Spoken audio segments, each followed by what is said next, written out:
CPM സംസ്ഥാന സമ്മേളനത്തിന് തുടക്കമായിരിക്കുകയാണ്.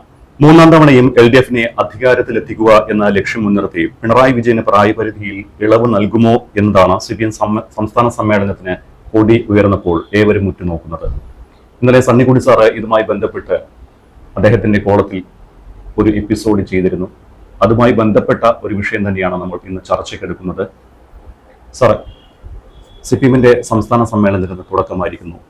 ഏറ്റവും ആദ്യം എല്ലാവരും ഉറ്റുനോക്കുന്നത് പിണറായി വിജയന്റെ കാര്യത്തിൽ എന്തായിരിക്കും സംഭവിക്കുക എന്നതാണ്. നമുക്ക് അതിലേക്കൊക്കെ വരുന്നതിന് മുൻപ് ഈ സംസ്ഥാന സമ്മേളനത്തിൽ എന്തൊക്കെ വിഷയങ്ങളായിരിക്കും ചർച്ചയ്ക്ക് വരിക? ജമീഷെ, CPM-ന്റെ സംസ്ഥാന പാർട്ടിയുമായി ബന്ധപ്പെട്ട കാര്യങ്ങൾ സംസ്ഥാന സെക്രട്ടറി MV ഗോവിന്ദൻ മാഷ് അവതരിപ്പിക്കുന്ന സംഘടനാ റിപ്പോർട്ടിൻ്റെ അടിസ്ഥാനത്തിലായിരിക്കും ചർച്ച നടക്കുക. അപ്പോൾ അവിടെയാണ് ഈ 75 വയസ്സ് എന്നുള്ള ഒരു പ്രായപരിധി, അതുപോലെ തന്നെ തെരഞ്ഞെടുപ്പിൽ 2 ടേം, അത് കഴിഞ്ഞവർ വീണ്ടും മത്സരിക്കണോ, അവർക്ക് സ്ഥാനാർത്ഥിത്വം കൊടുക്കണോ മുതലായ കാര്യങ്ങൾ, അതുപോലെ തന്നെ സംസ്ഥാന സർക്കാരിനെതിരായിട്ടുള്ള വിമർശനങ്ങൾ. കഴിഞ്ഞ ലോക്സഭാ തെരഞ്ഞെടുപ്പിൽ വലിയ പരാജയമാണ് LDF-നുണ്ടായത്. ഒരു സീറ്റ് മാത്രമാണ് ലഭിച്ചത്. അതിൻ്റെ കാരണങ്ങൾ എന്താണ്? അത് സർക്കാരിൻ്റെ പ്രവർത്തനത്തിൻ്റെ വീഴ്ചകളാണോ, സർക്കാരിൻ്റെ പരാജയമാണോ? അതൊക്കെ ഈ സംസ്ഥാന സെക്രട്ടറി അവതരിപ്പിക്കുന്ന സംഘടനാ റിപ്പോർട്ടുമായിട്ടുള്ള ചർച്ചകളിൽ സ്വാഭാവികമായിട്ടും ഉയർന്നു വരും. അതൊക്കെ നേരത്തെ നടന്ന ജില്ലാ, ഏരിയ, ലോക്കൽ കമ്മിറ്റികളിലൊക്കെ ചർച്ച ചെയ്തതാണ്. അതിൻ്റെ അനുരണനങ്ങൾ തീർച്ചയായിട്ടും ഈ സമ്മേളനത്തിലും ഉണ്ടാവും. അതുപോലെ തന്നെ മധുരയിലാണ് പാർട്ടി കോൺഗ്രസ് നടക്കുന്നത്. അപ്പം അവിടെ അവതരിപ്പിക്കുന്ന ഒരു കരട് രാഷ്ട്രീയ പ്രമേയമുണ്ട്. അത് ചർച്ചയ്ക്ക് വരുമ്പോഴാണ് ദേശീയ രാഷ്ട്രീയം, അതിൻ്റെ വിശദാംശങ്ങളൊക്കെ പ്രതിനിധികൾ ചർച്ച ചെയ്യാം. അതിൽ പ്രധാനമായിട്ടും വരുന്നത് എനിക്ക് തോന്നുന്നത് ദേശീയ തലത്തിൽ കോൺഗ്രസുമായിട്ടുള്ള ബന്ധം എങ്ങനെയായിരിക്കണം, സഹകരണം അത് അവസാനിപ്പിക്കണോ, ആ ബന്ധം വിച്ഛേദിക്കണോ, ഇപ്പം ഇന്ത്യ സഖ്യത്തിൻ്റെ ഭാഗമായിട്ട് CPM കൂടെ നിൽക്കുക, ആ വക കാര്യങ്ങൾ ആ പ്രമേയത്തിൻ്റെ അടിസ്ഥാനത്തിൽ ചർച്ച ചെയ്യും. ഇതിൽ നിന്നൊക്കെ വ്യത്യസ്തമായിട്ട് കഴിഞ്ഞ തവണ ഒരു കുറിപ്പ് അല്ലെങ്കിൽ ഒരു പ്രമേയം, വേണമെങ്കിൽ അതിന് പ്രമേയം എന്ന് പറയാം, പിണറായി വിജയൻ അവതരിപ്പിച്ചിരുന്നു. അതായത് നവകേരളവുമായി ബന്ധപ്പെട്ട് CPM-ന്റെ കാഴ്ചപ്പാട്, അതായിരുന്നു ആ കുറിപ്പിൻ്റെ അല്ലെങ്കിൽ ആ നോട്ടിൻ്റെ ഒരു കണ്ടന്റ് എന്ന് പറയുന്നത്. അതിൻ്റെ 2ാം ഭാഗം നവകേരളത്തിൻ്റെ പുതുവഴികൾ, അത് മുഖ്യമന്ത്രി പിണറായി വിജയൻ തന്നെയാണ് അവതരിപ്പിക്കുന്നത്. അതിൽ വരുന്നത് സംസ്ഥാനത്തിൻ്റെ വികസനം, വളർച്ച അത് സാധ്യമാക്കി തീർക്കുന്നതിന് CPM-ന്റെ നയപരിപാടികളിൽ എന്തെങ്കിലും മാറ്റം വരുത്തണോ എന്നുള്ളതാണ്. അത് വളരെ പ്രധാനപ്പെട്ട ഒന്നാണ്. വളരെ സർട്ടിലായിട്ടാണ് ആ പ്രമേയം അല്ലെങ്കിൽ ആ നോട്ട് അല്ലെങ്കിൽ ആ കുറിപ്പ് മുഖ്യമന്ത്രിയെ കൊണ്ടുവരുന്നത്. അങ്ങനെ ഈ 2-3 രേഖകളുടെ അടിസ്ഥാനത്തിലുള്ള വളരെ സമഗ്രമായ ചർച്ചകളായിരിക്കും കൊല്ലത്ത് നടക്കുക എന്നാണ് നമുക്കിപ്പോൾ മനസ്സിലാക്കാൻ സാധിക്കുന്നത്. ഓക്കെ, ഇപ്പോൾ CPM മുന്നോട്ട് പോകുന്നത് ഭരണം എന്നത് മുൻനിർത്തി മാത്രമാണ്. അപ്പോൾ ആര് നയിക്കുമെന്നത് പ്രസക്തമായ ചോദ്യമാണ്. സാറിൻ്റെ ഒരു കാഴ്ചപ്പാട് എങ്ങനെയാണ്? അതായത് പാർട്ടിയിലെ പ്രധാനപ്പെട്ട റോൾ എന്ന് പറയുമ്പം ഭാരവാഹിത്വം അത് കൈയാളുന്നതിന്, ഒപ്പം തന്നെ തെരഞ്ഞെടുപ്പിൽ മത്സരിക്കുന്നതിന്, ഈ 2 കാര്യങ്ങളിൽ 2 വ്യവസ്ഥകളാണ് ഇപ്പോൾ CPM-ൽ നിലനിൽക്കുന്നത്. ഒന്ന് 75 വയസ്സ് എന്നുള്ളതാണ്. 75 വയസ്സ് കഴിഞ്ഞവരെ പാർട്ടി പദവികളിൽ നിന്ന് മാറുന്നു, അവർ തെരഞ്ഞെടുപ്പിൽ മത്സരിക്കുന്നില്ല, അത് മത്സരിക്കാൻ അനുമതി കൊടുക്കുന്നില്ല. മറ്റൊന്ന്, നിയമസഭാ തെരഞ്ഞെടുപ്പുകളിൽ 2 ടേമിൽ തുടർച്ചയായിട്ട് ജയിച്ചവർ, അവരെ ഒഴിവാക്കി നിർത്തുക, എന്നിട്ട് പുതുമുഖങ്ങൾക്ക് അവസരം കൊടുക്കുക. അതാണ് ഈ 2 വ്യവസ്ഥകളാണ് ഇപ്പോൾ CPM-ൽ നിലനിൽക്കുന്നത്. അതിലേറ്റവും പ്രധാനപ്പെട്ടത് 75 വയസ്സ് എന്നുള്ളതാണ്. അത് വരുമ്പോഴേക്ക് ധാരാളം ആളുകൾ പാർട്ടി പദവികളിൽ നിന്ന് മാറേണ്ടി വരും. PK ബാലൻ പോകേണ്ടി വരും, ശ്രീമതി ടീച്ചർ പോകേണ്ടി വരുന്നു. പക്ഷേ EP ജയരാജനും മറ്റും, EP ജയരാജനും TP രാമകൃഷ്ണനും, ഇടതുപക്ഷ മുന്നണിയുടെ കൺവീനർ, അവർ ഈ സമ്മേളനം നടക്കുമ്പോൾ 75 അങ്ങോട്ട് കഴിയുന്നില്ല, ഇപ്പുറത്താണ് നിൽക്കുന്നത്. അതുകൊണ്ട് അവർക്കൊരു ഇളവ് നൽകുമോ എന്നുള്ളത് ഇവിടെ ആളുകൾ ശ്രദ്ധിക്കുന്നില്ല, പാർട്ടി പ്രവർത്തകരൊക്കെ ശ്രദ്ധിക്കുന്ന ഒന്നാണ്. G. സുധാകരനൊക്കെ നേരത്തെ തന്നെ പോയി കഴിഞ്ഞു. അപ്പോൾ ആ 75 വയസ്സ് എന്ന ആ ഒരു വ്യവസ്ഥ കൃത്യമായിട്ട് പാലിക്കുമോ? അത് പാലിക്കപ്പെടാനാണ് സാധ്യത. അപ്പോൾ അവിടെ വരുന്ന മറ്റൊരു ചോദ്യം, പിണറായി വിജയൻ 75 കഴിഞ്ഞതാ, അടുത്ത മെയ് 24-നോ മറ്റോ അദ്ദേഹത്തിന് 80 വയസ്സ് തികയുക. അതുമാത്രമല്ല, നേരത്തെ 6 തെരഞ്ഞെടുപ്പുകളിൽ അദ്ദേഹം മത്സരിച്ചു. ആദ്യം കൂത്തുപറമ്പിൽ 3 തവണ, പിന്നീട് പയ്യന്നൂരിൽ, ഇപ്പോൾ തുടർച്ചയായിട്ട് 2 തവണ ധർമ്മടത്ത്, അങ്ങനെ 6 തവണ മത്സരിച്ചു. ഇനി 7ാം തവണ ആണ് അദ്ദേഹം മത്സരിക്കുകയാണെങ്കിൽ മത്സരിക്കേണ്ടത്. അപ്പോൾ അദ്ദേഹത്തിന് ഈ 75 വയസ്സെന്നുള്ള ഈ ഒരു വ്യവസ്ഥയിൽ അല്ലെങ്കിൽ ആ നിബന്ധനയിൽ എന്തെങ്കിലും ഇളവ് കൊടുക്കുമോ എന്നുള്ളത്. 2021 തെരഞ്ഞെടുപ്പിന്റെ സമയത്ത് അദ്ദേഹം പാർട്ടി സംസ്ഥാന സമിതി തന്നെ പറഞ്ഞിരുന്നു ഈ 2 ടേം എന്നുള്ളത് എനിക്കും ബാധകമാണ് എന്ന് അദ്ദേഹം തന്നെ പറഞ്ഞിരുന്നു. അതൊക്കെ 5 വർഷം മുമ്പാണ്. അത് ഈ സമ്മേളനം നടക്കുമ്പോൾ അടുത്ത തെരഞ്ഞെടുപ്പ് വരുമ്പോഴേക്ക് പാർട്ടി അക്കാര്യത്തിൽ എന്തൊരു നിലപാടായിരിക്കും എടുക്കുക എന്നുള്ളത് വളരെ പ്രധാനപ്പെട്ട കാര്യമാണ്. ഞാനതിനെ കാണുന്നത് അദ്ദേഹം ഇനി മത്സരിക്കാൻ സാധ്യത കുറവാണെന്നാണ്.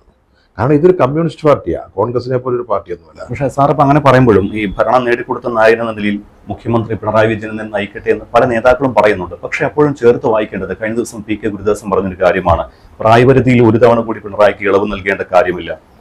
കാരണം ഇപ്പോൾ തന്നെ ഒരാളെ ഉയർത്തിക്കൊണ്ടുവന്നാൽ ഇടയ്ക്ക് പിണറായി മാറ്റി മറ്റൊരാളെ മുഖ്യമന്ത്രിയാക്കാമല്ലോ, അപ്പോൾ അവർക്ക് അനുഭവ പരിചയം ഉണ്ടാകുമെന്നാണ് അദ്ദേഹം പറഞ്ഞിരിക്കുന്നത്. അദ്ദേഹത്തിന്റെ വാക്കുകൾ ശരിക്കൊരു മുറിവേറ്റ പോരാളിയുടെ വാക്കുകളാണ്. അദ്ദേഹം നേരത്തെ VS-ന്റെ കൂടെ ആയിരുന്നു. അത് കഴിഞ്ഞ് പിണറായി പാർട്ടി പിടിച്ചെടുത്തു കഴിഞ്ഞപ്പം പിണറായിയോടൊപ്പം നിന്ന ആളാണ്. പക്ഷെ കഴിഞ്ഞ നിയമസഭാ തെരഞ്ഞെടുപ്പിൽ അദ്ദേഹത്തിന് സീറ്റ് കിട്ടാത്തതിൽ വിഷമമുണ്ടായിരുന്നു. മുകേഷാണ് പകരം വന്നത്. അതിന് അദ്ദേഹത്തിന്റെ ഒരു വിഷമമുണ്ടായിരുന്നു. അതിന്റെ പേരിൽ പറഞ്ഞതാണെങ്കിലും അല്ലെങ്കിലും അങ്ങനെ ചിന്തിക്കുന്ന ഒരു വലിയ ശതമാനം നേതാക്കൾ പാർട്ടി പ്രവർത്തകർ പോലും ഉണ്ട്.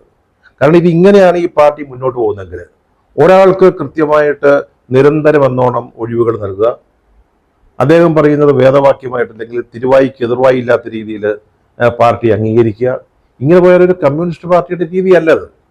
ഒരു കമ്മ്യൂണിസ്റ്റ് പാർട്ടി എന്ന് പറയുമ്പോൾ അതിന് ചില വ്യവസ്ഥകളുണ്ട്, അതിലാരും അതീതരാകുന്നില്ല. പാർട്ടിയുടെ ചട്ടങ്ങൾക്ക്, നിയമങ്ങൾക്ക് അല്ലെങ്കിൽ വ്യവസ്ഥകൾക്കാരും അതീതരാകുന്നില്ല.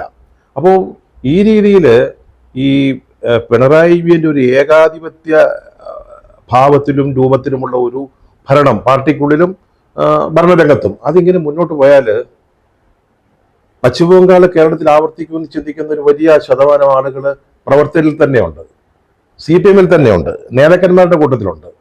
അപ്പോൾ അത് സ്വാഭാവികമായിട്ട് ഇതൊക്കെ ഈ സംസ്ഥാന സമ്മേളനം പോലുള്ള വേദികളിൽ പ്രകടമാവും. ഞാൻ ഒരു കാര്യം പറയാം, നേരത്തെയൊക്കെ വിഭാഗീയതയുടെയൊക്കെ പശ്ചാത്തലത്തിലായിരുന്നു ഈ സമ്മേളനം ചേർന്നത്. പക്ഷെ ഇത്തവണ അങ്ങനല്ല.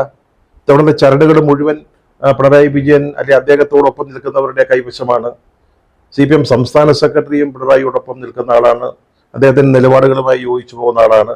അപ്പം ഈ നിലവിലെ ഔദ്യോഗിക വിഭാഗത്തിന് അല്ലെങ്കിൽ പിണറായിക്കും കൂട്ടർക്കും എതിരായിട്ട് എന്തെങ്കിലും വലിയ തോതിലുള്ള അഭിപ്രായ പ്രകടനങ്ങൾ ആരെങ്കിലുമൊക്കെ എന്തെങ്കിലുമൊക്കെ പറഞ്ഞേക്കാം, അതിനപ്പുറത്തേക്ക് വരുമെന്നൊന്നും ഞാൻ പ്രതീക്ഷിക്കുന്നില്ല. പക്ഷേ അങ്ങനെ ഒരു ചിന്തയുണ്ട്. അങ്ങനെ ഒരു ചിന്ത ഒരുപക്ഷെ പിണറായി വിജയന് പോലും ഉണ്ടാവേണ്ടതാണ്. കാരണം താൻ മാത്രമായിട്ട് ഈ പാർട്ടിയുടെ എല്ലാ അധികാരങ്ങളും കൈവശം വെച്ച് മുന്നോട്ട് പോകുന്നൊന്നും വരുന്നത് അദ്ദേഹത്തിന് ഭൂഷണമല്ല. അദ്ദേഹത്തെ പറ്റി നാളെ ഭാവി തലമുറ എന്ത് ചിന്തിക്കുമെന്നൊക്കെ ഉള്ളത് കമ്മ്യൂണിസ്റ്റുകാർ ആലോചിക്കുന്ന കാര്യങ്ങളാണ്. അങ്ങനെയൊക്കെ വരുന്നുണ്ടെങ്കിൽ എനിക്ക് തോന്നുന്നത് അദ്ദേഹം ഒരുപക്ഷെ മാറി നിന്നേക്കാം. അപ്പം കഴിഞ്ഞ ദിവസം ഗോവിന്ദൻ മാഷ് ഒരു ഇന്റർവ്യൂവിൽ പറഞ്ഞത് ജമീഷ് ശ്രദ്ധിച്ചിട്ടുണ്ടാവും. അതായത് ഒരാളല്ല, ഒരു ക്യാപ്റ്റനല്ല ഇത്തവണ തെരഞ്ഞെടുപ്പ് പ്രചാരണങ്ങളെ നയിക്കുക. അത് നമ്മൾ ഇന്നലെ വിശദമായിട്ട് കൊടുത്തിരുന്നു. അതായത് ഒരു സംഘം, ഒരു കൂട്ടായ്മ, അല്ലെങ്കിൽ ഒന്നിലേറെ ആളുകൾ, അതായത് കുറേ ക്യാപ്റ്റന്മാർ അല്ലെങ്കിൽ ക്യാപ്റ്റൻ അല്ലെ വൈസ് ക്യാപ്റ്റന്മാർ, അങ്ങനെ ഒരു കൂട്ടുത്തരവാദിത്വത്തോടു കൂടിയുള്ളൊരു നേതൃത്വമായിരിക്കും ഇത്തവണ തെരഞ്ഞെടുപ്പ് പ്രചാരണം, അതിന് നേതൃത്വം കൊടുക്കാമെന്ന് പറഞ്ഞിരുന്നു. പിന്നീട് അതുപോലെ തന്നെ ഈ 2 ടേം, ആ 2 ടേം എന്നുള്ളത് അത് പിണറായി വിജയൻ്റെ ഒരു ആശയമാണ്. ഈ 2 ടേം എന്നുള്ളത് അല്ലെ അദ്ദേഹമാണത് നിർബന്ധിതമായിട്ട് നടപ്പാക്കിയത്. കാരണം പലരെ ഒഴിവാക്കാനായിരുന്നു, തോമസ് ഐസക്ക് അല്ലെങ്കിൽ ബാലൻ, അതുപോലെയൊക്കെയുള്ള പലരെ ഒഴിവാക്കാൻ വേണ്ടിയായിരുന്നു. അപ്പം അത് ഈ തവണയും ആ ഒരു രീതിയിലേക്കായിരിക്കും പോവുക, അതിനാണ് സാധ്യത. പക്ഷേ പുതുമുഖങ്ങളെ കൊണ്ടുവന്ന് സീറ്റുകൾ പിടിക്കാമെന്ന് പറയുമ്പോഴും ഈ 2 ടേമൊക്കെ ജയിച്ച ആളുകൾ അവർ കുറച്ച് പരിചയസമ്പന്നരായി കഴിഞ്ഞു. അവർ മണ്ഡലവുമായി നല്ല ബന്ധം വളർത്തിക്കഴിഞ്ഞു. അപ്പം അവരെ നിലനിർത്തുന്നല്ലേ നല്ലതെന്നൊരു ചിന്തയും പാർട്ടിക്കുള്ളിൽ ഒരു വിഭാഗത്തിനുണ്ട്. സ്വാഭാവികമായിട്ടും ഈ പ്രായപരിധി അല്ലെങ്കിൽ 2 തവണ മാനദണ്ഡം വരുമ്പോൾ തന്നെ 22 MLA-മാരാണ് ഒഴിഞ്ഞു പോകുന്നത്. 22 MLA അവർക്ക് ഇനി മത്സരിക്കാൻ പറ്റില്ല. സാർ ഇപ്പോൾ പറഞ്ഞത് വെച്ച് സൂചിപ്പിക്കുകയാണെങ്കിൽ അവർക്ക് ആ മണ്ഡലവുമായി നല്ല ബന്ധമുണ്ട്. ഒപ്പം തന്നെ CPM ഇപ്പോൾ എടുത്തു പറയുന്നത് വോട്ട് ചോർച്ചയാണ്, BJP-യിലേക്കുള്ള വോട്ട് ചോർച്ച. ഇങ്ങനെയൊക്കെ നിൽക്കുന്ന സമയത്ത് CPM അവരുടെ നയപരിപാടികളിൽ വലിയൊരു മാറ്റം കൊണ്ടുവരാനുള്ള ഒരു സാധ്യതയുണ്ട്. ഈ നയപരിപാടികളിലെ മാറ്റം കൊണ്ടുവരുമോ എന്ന് ചോദിക്കുമ്പോൾ അതിന് ഈ 2 ടേമുമായിട്ട് എന്തെങ്കിലും ബന്ധമുണ്ട് എന്നെനിക്ക് തോന്നുന്നില്ല. പക്ഷെ നമ്മൾ അതിനെപ്പറ്റി ഒന്ന് പരാമർശിക്കേണ്ടതുണ്ട്.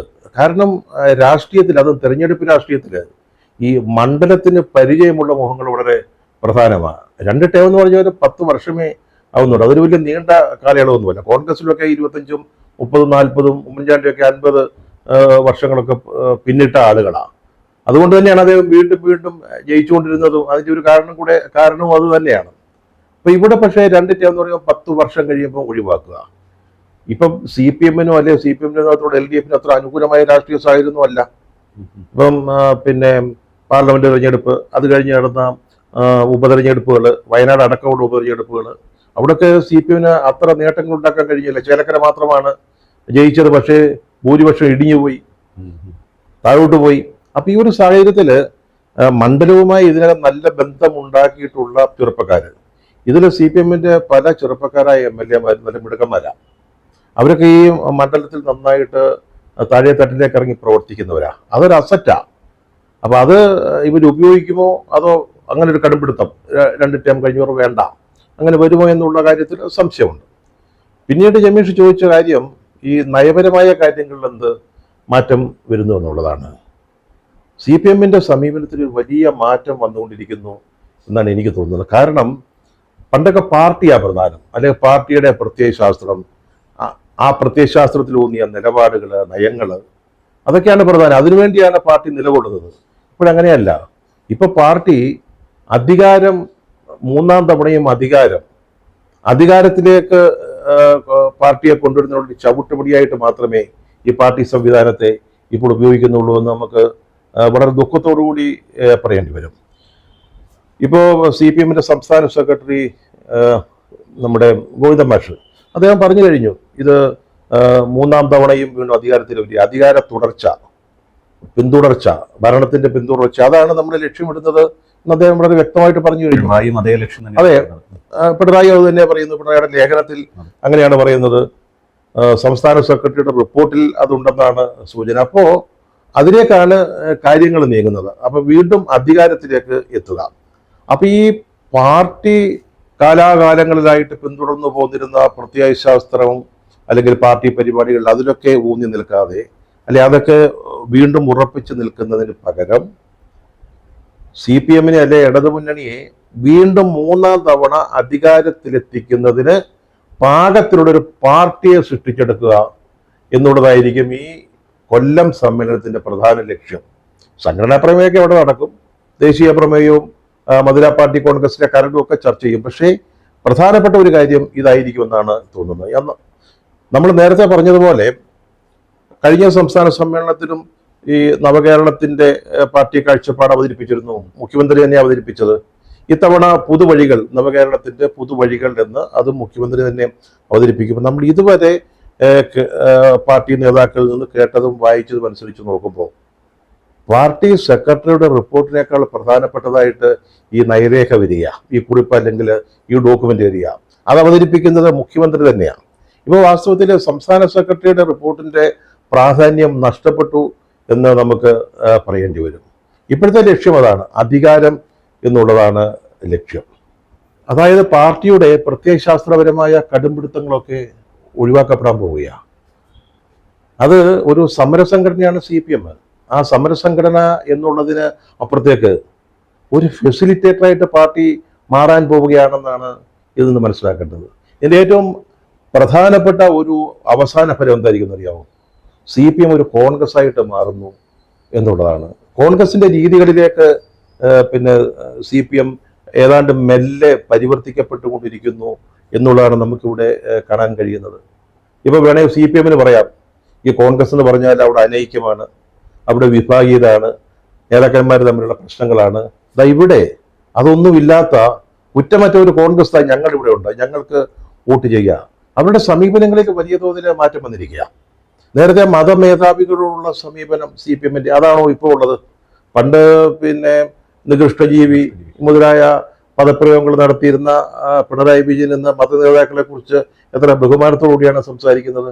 അതുപോലെ തന്നെ നേരത്തെ സ്വകാര്യ സർവകലാശാലകൾ, അതിനെപ്പറ്റി പണ്ട് ഉമ്മൻചാണ്ടിയുടെ സമയത്ത് ഒരു ആലോചന വന്നപ്പോൾ ഓർമ്മയില്ലേ TP ശ്രീനിവാസനെ SFIക്കാർ തല്ലിയത്?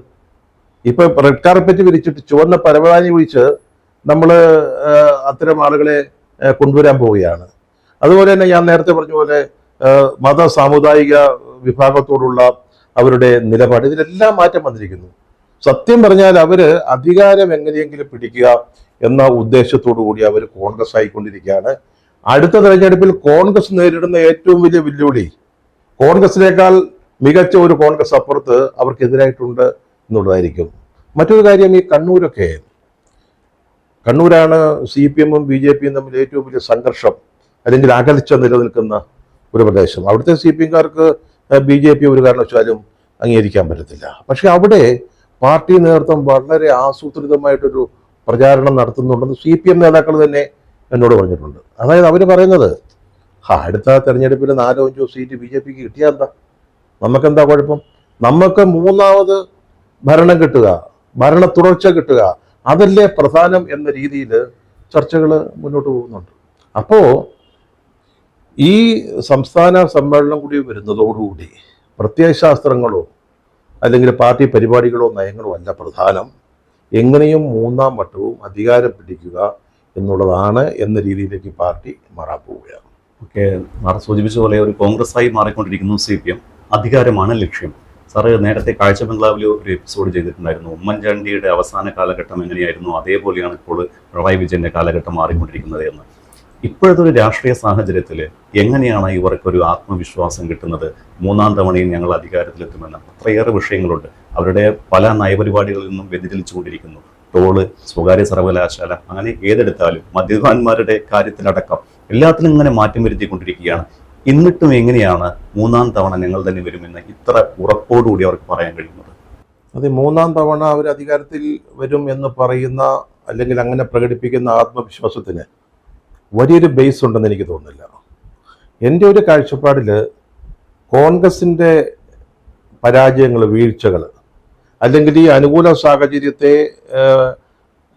അത് പ്രയോജനപ്പെടുത്താൻ അവർക്ക് പറ്റുന്ന വീഴ്ച, അല്ലെങ്കിൽ ആ രംഗത്ത് അവർക്കുണ്ടാകുന്ന പരാജയങ്ങൾ, അതിനപ്പുറത്ത് ഇന്നിപ്പോൾ CPM-ന് അനുകൂലമായിട്ട് എന്തെങ്കിലും ഒരു രാഷ്ട്രീയ സാഹചര്യം ഉണ്ടെന്ന് എനിക്ക് തോന്നുന്നില്ല. കാരണം CPM-ന്റെ പ്രസക്തി വലിയ തോതിൽ കുറഞ്ഞുകൊണ്ടിരിക്കുകയാണ്, നമുക്കൊക്കെ അറിയാവുന്ന കാര്യമാണ്. പക്ഷെ കേരളത്തിൽ CPM-ന് ആ അർത്ഥത്തിൽ ക്ഷീണം സംഭവിച്ചിട്ടുണ്ടെന്ന് അവകാശപ്പെടുക അല്ലെങ്കിൽ പറയുകയല്ല ഞാൻ ചെയ്യുന്നത്. ഒരു വശത്ത് ഞാൻ ഈ നേരത്തെ പറഞ്ഞതുപോലെ, നമ്മൾ വിശദമായിട്ട് തന്നെ ചർച്ച ചെയ്തതുപോലെ, അധികാരത്തിലേക്ക് വീണ്ടും കടന്നു വരാനുള്ള ഒരു ഉപകരണമായിട്ട് പാർട്ടിയെ മാറ്റിക്കൊണ്ടിരിക്കുമ്പോൾ പ്രത്യയശാസ്ത്രപരമായ വലിയ ആശയക്കുഴപ്പങ്ങൾ ഇപ്പോൾ ആ പാർട്ടിയിൽ വളർന്നു വന്നുകൊണ്ടിരിക്കുക. ഇപ്പോൾ ഏറ്റവും അവസാനം ഈ 2016 തെരഞ്ഞെടുപ്പിൽ CPM മുന്നോട്ട് വെച്ചൊരു മുദ്രാവാക്യം മദ്യവർജനം എന്നുള്ളതായിരുന്നു. അന്ന് ഈ ഉമ്മൻചാണ്ടിയുടെ അവസാന കാലത്ത് ഈ ബാറുകൾ പൂട്ടിയതുമായി ബന്ധപ്പെട്ട് മദ്യത്തിനെതിരായിട്ടൊരു വലിയ വികാരം ഉണ്ടായിരുന്നു. ആ വികാരം മുതലെടുക്കുന്നതിന് വേണ്ടി നേരത്തെ നമ്മുടെ KPC ലളിത, ഇന്നസെന്റ് മുതലായവരെ മോഡലുകളാക്കി പരസ്യങ്ങൾ ഉണ്ടാക്കുകയും അത് പ്രചരിപ്പിക്കുകയൊക്കെ ചെയ്ത ഒരു സമയമുണ്ട്. അതിനുശേഷം പെട്ടെന്ന് മദ്യനയത്തിനൊന്നും വലിയ മാറ്റം വരുത്തിയിട്ടില്ല. 2-3 വാക്കുകൾ മാറ്റി എഴുതി എന്നതിൻ്റെ പേരിൽ മദ്യവർജനം പറഞ്ഞുകൊണ്ടിരുന്ന പാർട്ടി ഇന്ന് മദ്യനിർമ്മാണശാലയ്ക്ക് ലൈസൻസ് കൊടുത്തിരിക്കുക. കൊടുത്തു എന്ന് മാത്രമല്ല, അതിനുവേണ്ടി വാദിക്കുകയാണ്. ഞങ്ങൾ ഏത് സാഹചര്യത്തിലും ആരെതിർത്താലും ഞങ്ങൾ എലപ്പുള്ളിയിൽ, പാലക്കാട്ട് ഈ ബ്രുവറി അല്ലെങ്കിൽ മദ്യനിർമ്മാണശാല തുടങ്ങും എന്ന് പറയുക. ഈ പാർട്ടിയാണ് ഏറ്റവും കൂടുതൽ ടോളിനെ എതിർത്തിട്ടുള്ളത്. ഇപ്പോൾ കിബി വഴി ഉണ്ടാക്കുന്ന റോഡുകളിൽ ടോൾ കൊണ്ടുവരണമെന്ന് വാശി പിടിച്ച് തീരുമാനിച്ചിരിക്കുകയാണ് ഈ പാർട്ടി. ആലോചിച്ച് നോക്കണം, പണ്ട് എതിർത്തതിന് വേണ്ടി ഇപ്പോൾ വാദിക്കുന്ന ഒന്നാണ്. നമ്മളിപ്പോൾ പറഞ്ഞു നിർത്തിയ സ്വകാര്യ സർവകലാശാലകൾ ആലോചിച്ച് നോക്കി, അതിൻ്റെ പേരിൽ എന്തുമാത്രം പ്രശ്നങ്ങളും ബഹളങ്ങളും ഒക്കെ ഉണ്ടാക്കിയതാണ് ഈ പാർട്ടി. എന്നിട്ട് ഇപ്പം എന്താ സംഭവിക്കുന്നത്? അവര് ആളുകളെ വിളിച്ച് കൊണ്ടുവരികയാണ്, വന്നിട്ട് ഇവിടെ സ്വകാര്യ സർവകലാശാലകൾ സ്ഥാപിക്കുക. യാതൊരു സംശയം വേണ്ട, ഇനി ഇവർ അധികാരത്തിൽ വന്നാൽ 1 വർഷത്തിനകം വിദേശ സർവകലാശാലകൾ ഇവിടെ വരും എന്ന കാര്യത്തിൽ സംശയമില്ല. ഞാൻ പറഞ്ഞല്ലോ, ഇതുപോലുള്ള കാര്യങ്ങളിലൊക്കെ ആശയക്കുഴപ്പം നിൽക്കുമ്പോൾ തന്നെ പാർട്ടി സെക്രട്ടറി എന്തൊക്കെയാണ് പറയുന്നത്? അദ്ദേഹം പറയുന്നു, ആദ്യം പറഞ്ഞെന്തുവാ, ആർട്ടിഫിഷ്യൽ ഇൻ്റലിജൻസ് അത് വന്നു കഴിഞ്ഞാൽ രാജ്യത്ത് അല്ലെങ്കിൽ ലോകത്ത് വിപ്ലവം വരുമെന്ന് അദ്ദേഹം പറയാം. അതിൻ്റെ ശീർഷകം വായിച്ച, വാർത്തയുടെ ശീർഷകം വായിച്ച് ഞാൻ ഞെട്ടിപ്പോയി. ഇനി വായിക്കുമ്പം അദ്ദേഹം വിശദീകരിക്കുന്നതെന്ന് ചോദിച്ചാൽ, അതായത് ആർട്ടിഫിഷ്യൽ ഇൻ്റലിജൻസ് വരുന്നു, ആളുകൾക്ക് തൊഴിൽ നഷ്ടപ്പെടുന്നു. പണ്ട് കമ്പ്യൂട്ടറൊക്കെ വന്നപ്പോഴുള്ള ഒരു സാഹചര്യം, തൊഴിൽ നഷ്ടപ്പെടുന്ന ഉടനെ തൊഴിൽ നഷ്ടപ്പെടുന്നവരും മുതലാളിത്തവും തമ്മിൽ വലിയ സംഘർഷം ഉണ്ടാവും, അപ്പോൾ വിപ്ലവം വരും, സോഷ്യലിസം വരും. പിന്നീട് തിരുത്തുന്നു. കഴിഞ്ഞ ദിവസം കേരളത്തിൽ ഇപ്പോൾ ഈ മദ്യത്തിനും മയക്കുമരുന്നിനും എതിരായിട്ട് ഒരു വികാരം വളർന്നു വരുന്നുണ്ട്. അതിനെതിരായിട്ട് ക്യാമ്പയിനുകൾ ശക്തിപ്പെടുന്നുണ്ട്. എല്ലാ രാഷ്ട്രീയ പാർട്ടികളും ഉണ്ട്, മാധ്യമങ്ങൾ എല്ലാവരും ഉണ്ട്. ഈ ഒരു സാഹചര്യത്തിൽ പെട്ടെന്ന് നമ്മുടെ പാർട്ടി സെക്രട്ടറി പറയാണ് CPM-ൽ മദ്യപിക്കുന്ന ആരെങ്കിലും ഉണ്ടെങ്കിൽ അവരെല്ലാം പുറത്താക്കുമെന്ന്. അപ്പം ഞാൻ നാളെ ഒരു കാർഡിൽ എഴുതിയിട്ട് എൻ്റെ അയൽവക്കക്കാരനായ CPM പ്രവർത്തകൻ മദ്യപിക്കുന്നവണ് എഴുതി അയച്ചാൽ അവനെ പുറത്താക്കുമെന്നാണ് പറയുന്നത്. ഇതാരും ആവശ്യപ്പെട്ട കാര്യമല്ല. നിങ്ങളുടെ പാർട്ടിയിൽ മദ്യപന്മാരുണ്ടോ ഇല്ലയോ ഒന്നും ചർച്ച ചെയ്താൽ എല്ലാവർക്കും അറിയാം. എല്ലാ രാഷ്ട്രീയ പാർട്ടികളിലും മദ്യപിക്കുന്നവരുണ്ട്. അതൊരു ചെറിയ തോതിൽ വിവാദമായപ്പോൾ അദ്ദേഹം പിറ്റേ ദിവസം പറഞ്ഞെന്താ, പാർട്ടി പ്രവർത്തകർക്കോ അംഗങ്ങൾക്കോ ബാർ നടത്തുന്നതിന് പ്രശ്നമൊന്നുമില്ല, ഞങ്ങൾ ബാർ നടത്തും, പക്ഷേ കുടിക്കാൻ പാടില്ല.